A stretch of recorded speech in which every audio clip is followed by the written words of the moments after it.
The hydraulic bay of station hissed with escaping coolant as Anna stood before Lewis, her scaled hands crossed behind her back in the formal posture of her kind. The iridescent plates along her neck flared slightly, a telltale sign of discomfort that any human who'd worked around Draconians for more than a week would recognize. "Your services are no longer required," Anna said, her voice carrying that peculiar harmonics that all Draconian vocal cords produced. "Effective immediately." Lewis wiped his grease-stained hands on his coveralls, his face unreadable beneath 3 days of stubble. 17 months, Anna. 17 months I've kept the quantum drives running on ships that should have been scrapped a decade ago. What's the real reason?" Anna's amber eyes, vertical pupils contracting in the harsh white light of the maintenance bay, flicked toward the observation window where 2 station security officers waited, both Draconian, both watching. "The reason is stated in your termination file: repeated violations of safety protocols, unauthorized modifications to regulated equipment, use of non-standard." "Bullshit." Lewis took a step forward, and Anna's neck plates flared wider, a reflexive defense response. "I fixed the graviton manifold on the Heisenberg's Gambit last week. Your people said it couldn't be done without a complete replacement. Cost you 15,000 credits instead of 2 million. That's what this is about, isn't it? I'm making your approved contractors look bad." For a moment, something flickered across Anna's reptilian features. Regret, perhaps, or solidarity. But it vanished as quickly as it appeared. She reached into her uniform jacket and withdrew a data chip, placing it on the workbench between them with deliberate care. "Your final pay, severance, and a reference that will ensure employment anywhere in the outer systems." She paused, her tongue forked and quick, tasting the air. "Take it, Lewis. Don't make this harder than it needs to be." Lewis stared at the chip, then at Anna. He'd known her for nearly 2 years, had shared countless cups of synthetic coffee in the break room at 300 hours when they were both pulling double shifts. He'd taught her how to play poker, badly, and she'd shown him the proper way to recalibrate a quantum entanglement array without accidentally creating a localized temporal anomaly. "You're scared," he said quietly. "Why?" Anna's jaw tightened, her teeth, designed by evolution to tear through the tough hide of megafauna on her homeworld, briefly visible. "Leave, now, while you still can." Before Lewis could respond, the station's emergency klaxons erupted in a cascading wail. Red warning lights strobed across every surface, and the familiar artificial gravity stuttered for half a second, long enough for Lewis's stomach to lurch.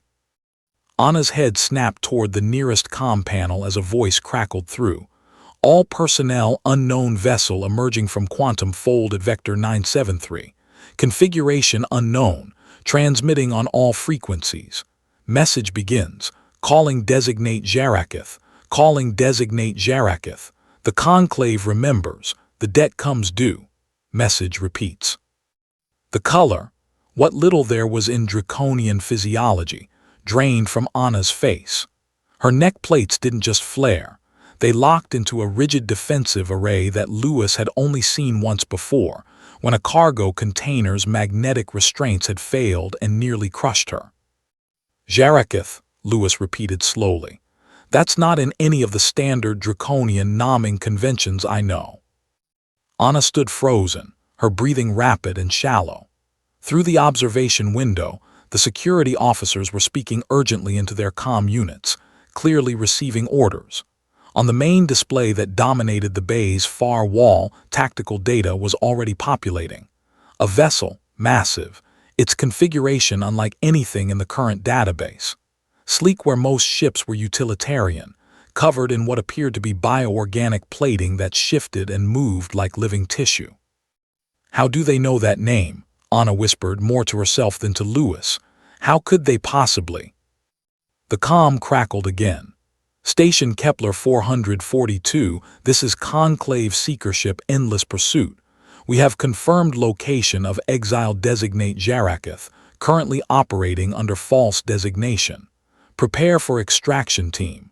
Non-compliance will result in complete station sterilization.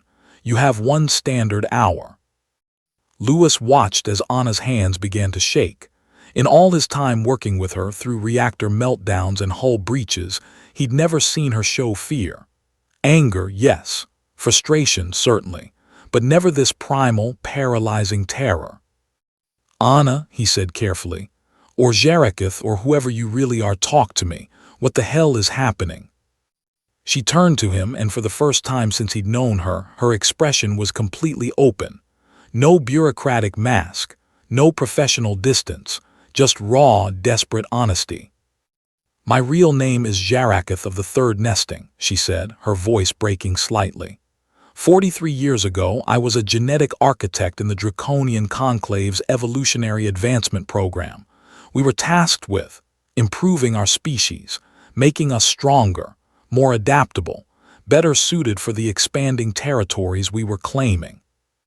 Lewis felt his blood run cold. He knew about the Conclave. Everyone did. The hardline faction of Draconians who believed in genetic purity and expansionism. They'd been behind the border wars 20 years ago, conflicts that had cost millions of lives before the coalition had finally pushed them back. "The Conclave wanted super soldiers," Anna continued, her words coming faster now. "But I discovered something in my research, a genetic marker hidden deep in our DNA that our ancestors had suppressed millions of years ago. When activated, it didn't make us stronger. It made us compassionate, empathetic. It stripped away the aggressive territoriality that our species evolved with." "You activated it," Lewis said, understanding dawning. "You tried to change your people." "I activated it in myself first," Anna corrected. "I needed to understand what it would do, and when I felt, truly felt, what our expansionism was doing to other species, to the humans and Centaurians and all the others we were displacing, I couldn't continue. I sabotaged the entire program, destroyed decades of research, and I ran." The station shuddered as the endless pursuit moved closer, its mass affecting the local gravitational field. On the tactical display, Lewis could see smaller craft detaching from the main ship, boarding teams, no doubt. 43 years they've been looking for you. The Conclave doesn't forget, doesn't forgive. I'm the greatest traitor in our history. Anna's laugh was bitter. I've moved 17 times, changed my designation, altered my scale patterns with molecular pigmentation, even modified my voice harmonics. But somehow they found me. Lewis looked at the data chip on the workbench, then at Anna. A plan was forming in his mind. A desperate, probably suicidal plan, but a plan nonetheless. "The Heisenberg's Gambit," he said suddenly. "The ship I just fixed, she's still in dock, right?" Anna blinked, confused by the non sequitur. "Yes, but what?" "Her quantum drive. When I was working on it, I found something interesting. The entanglement matrix had degraded in a very specific way. It's not safe for normal fold space travel anymore. Too much quantum decoherence. But that degradation creates a unique signature, one that might, theoretically, make the ship effectively invisible to standard quantum tracking." "Lewis, that's insane. A degraded quantum drive could tear a ship apart in fold space." "Could, but I spent 17 months learning how to make impossible repairs work. I can stabilize it enough for 1 jump, maybe 2. He grabbed the data chip and pocketed it. "You're not just going to let them take you, are you?" Anna stared at him, her amber eyes wide. "Why would you help me? I just fired you. I've been lying to you for 2 years about who I am." "Because you taught me how to properly calibrate an entanglement array," Lewis said with a crooked smile. "And because someone who risked everything to choose compassion over conquest deserves better than execution by genetic purists." The station shuddered again, harder this time. Alarms were screaming now, and through the observation window, Lewis could see station personnel evacuating the docking ring. Anna's expression hardened with sudden determination. "The security teams will be at the Gambit in minutes. We'll never make it." "Then we don't use the main corridors." Lewis was already moving toward the maintenance access panel in the floor. I'm a mechanic, remember. I know every crawlspace and service tunnel in this station. Most of them lead directly to the docking clamps. For a heartbeat, Anna hesitated. Then she nodded sharply and followed him toward the access panel. As Lewis pulled it open, revealing a dark vertical shaft lit only by emergency strips, he glanced back at her. One question, that genetic modification you did to yourself, the one that made you compassionate, does it wear off? Anna's neck plates settled into a calmer configuration. No, it's permanent, written into every cell. I can never go back to what I was. Good, Lewis said, and dropped into the shaft. The maintenance tunnels were a three-dimensional maze of pipes, conduits, and crawlspaces that traced the station's skeleton. Lewis navigated them from memory, Anna close behind, her larger frame scraping against the narrow passages in places. Above them, they could hear the heavy footfalls of security teams and the distant concussion of docking clamps engaging, the conclave's boarding craft making entry. They emerged in the docking bay 12 minutes later, dropping from a ceiling access port directly onto the loading platform adjacent to the Heisenberg's Gambit. The ship was a mid-sized hauler, built 50 years ago and showing every day of it, but Lewis knew her systems intimately now. He'd rebuilt half of them. The boarding ramp was still extended. Lewis sprinted up it, Anna following, and sealed it behind them with a command override. The ship's interior lights flickered to life in response to their presence. Bridge now, Lewis was already running toward the forward section. I'll handle the drive, you get us undocked. I'm not a pilot. You're draconian. Your people are born knowing how to fly. It's literally in your genes. Anna's bitter laugh echoed in the narrow corridor. My modified genes, remember. I'm not sure what instincts I still have. They burst onto the bridge together. Through the forward viewport they could see conclave soldiers, massive, unmodified draconians in combat armor, sweeping through the adjacent docking bays.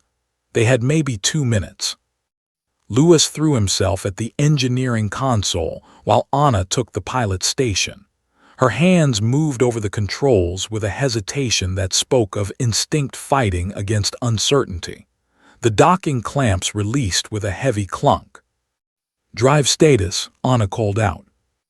Lewis's fingers flew across the interface, bypassing safety protocols he'd helped write. The quantum core was spinning up, but the degradation in the entanglement matrix was immediately apparent on his displays. Coherence was fluctuating wildly. Unstable, compensating with manual field adjustments.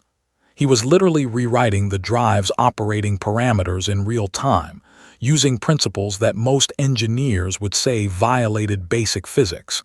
Give me 60 seconds. We don't have 60 seconds. An explosion rocked the ship.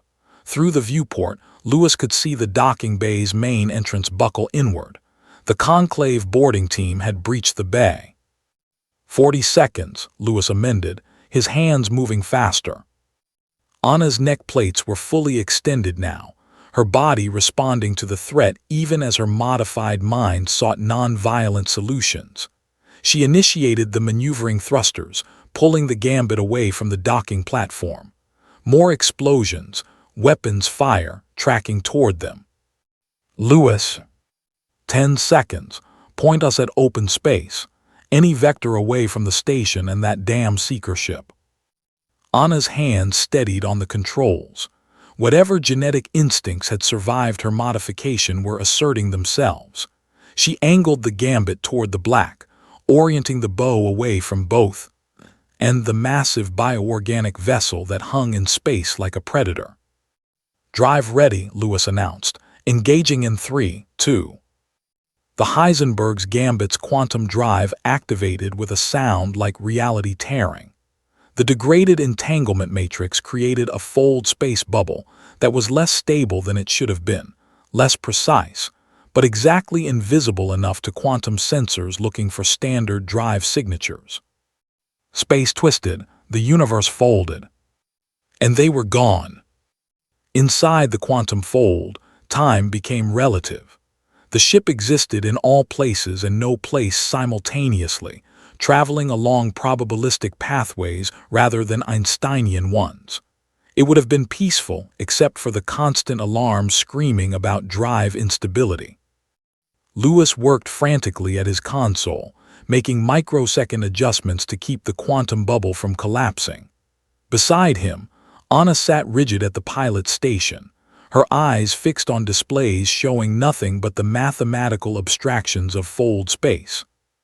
"Where are we going?" she asked quietly. "Honestly, wherever the degraded matrix takes us. I can't plot a precise course, but that's the beauty of it, neither can they. They'll keep looking." "Probably, but there are a lot of stars in the galaxy and you've already proven you're good at disappearing." Lewis glanced at her, nodding the way her hands trembled slightly on the controls. "That genetic modification you did to yourself, do you regret it?" Anna was silent for a long moment. Outside, if outside had any meaning in fold space, the mathematical representations of reality shifted and flowed. "Every day," she said finally, "and never I remember what I was before, the certainty, the clarity of purpose. We were superior and the galaxy was ours to shape. There was no doubt, no guilt, no hesitation." Her neck plates rippled. "But I also remember the first time I truly felt empathy for another species. A human child on a colony world we were preparing to evacuate. She was crying for her parents who'd been killed in our initial bombardment. And I felt her pain as if it were my own. That must have been overwhelming. It was devastating and liberating, and it meant I could never go back." She turned to look at him, her alien features somehow readable now. "I became less of what my species wanted me to be and more of what I needed to be. Does that make sense?" Lewis nodded slowly. "More than you know." The drive alarms shifted in pitch. They were approaching the exit threshold. Lewis made final adjustments, stabilizing the quantum bubble for emergence. "Where are we?" Anna asked. "Checking now." Lewis pulled up navigational data as the ship dropped back into normal space. Stars appeared in the viewport, unfamiliar constellations that the ship's computer worked to identify. According to the charts, we're about 47 light-years from Kepler 442, uninhabited system, 3 planets all non-viable, no stations, no quantum beacons. "Perfect," Anna said. "We can rest here, repair what we can, then, what, keep running." Lewis stood from his console and walked to stand beside her at the viewport. In the distance, one of the system's planets was visible, a gas giant, purple and beautiful in the light of its star. "I think," he said carefully, "that maybe running isn't the only option. You modified yourself once. You destroyed the Conclave's entire genetic program. What if you did more? What if you found a way to spread that modification, to give other Draconians the choice you gave yourself?" Anna's head turned sharply toward him. It would be. "Exactly what the Conclave fears most," Lewis finished. "A virus of compassion, an epidemic of empathy. You can't outrun them forever, but you might be able to change them." For a long moment, Anna stared at him. Then slowly, her neck plates settled into a pattern that Lewis had learned meant contemplation, possibility, hope. "It would take years, resources we don't have, technology that barely exists." "Well," Lewis said with a slight smile, "lucky for you, you just hired a mechanic who specializes in making impossible things work." Anna's laugh, genuine this time, filled the bridge. Outside, the unfamiliar stars shone with ancient light, and somewhere in the vast darkness, a seeker ship searched in vain for a quarry whose trail had gone cold. But aboard the Heisenberg's Gambit, 2 exiles began planning not an escape, but a revolution. And